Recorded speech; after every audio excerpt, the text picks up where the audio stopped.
Office for national statistics প্রতি বছর যুক্তরাজ্যের সর্বাধিক জনপ্রিয় ও অর্জনপ্রিয় নামগুলো প্রকাশ করে। এজন্য এটি দেশটিতে সর্বশেষ জন্মগ্রহণকারী শিশুদের নামের তথ্য বিশ্লেষণ করে।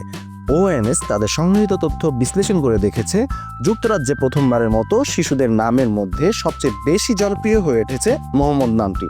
এর আগের সবচেয়ে জনপ্রিয় নাম নোয়াকে পিছনে ফেলে দিয়েছে নামটি। নোয়া এখন ছেলে শিশুদের নামের মধ্যে দ্বিতীয় জনপ্রিয়তায় তৃতীয় স্থানে রয়েছে অলিভার নামটি। এদিকে এই নিয়ে টানা অষ্টমবারের মতো মেয়ে শিশুদের জনপ্রিয় নামের তালিকায় শীর্ষে অবস্থান করছে অলিভিয়া নামটি। এমিলিয়া ও ইসলা যথাক্রমে তালিকা দ্বিতীয় ও তৃতীয় স্থানে অবস্থান করছে। মোহাম্মদ একটি আরবি নাম যার অর্থ প্রশংসনীয়। এটি হাম্মাদের শব্দ থেকে উদ্ভূত, যার অর্থ প্রশংসা করা। মোহাম্মদ নামটি ইসলামের বার্তাবাহক নবী মোহাম্মদ সাল্লাল্লাহু আলাইহি ওয়াসাল্লামের নাম হিসেবে বিশ্বব্যাপী বিখ্যাত। ছেলে শিশুদের নামের মধ্যে মোহাম্মদ ইংল্যান্ডের 9টি অঞ্চলের মধ্যে 4টিতে সবচেয়ে বেশি জনপ্রিয়।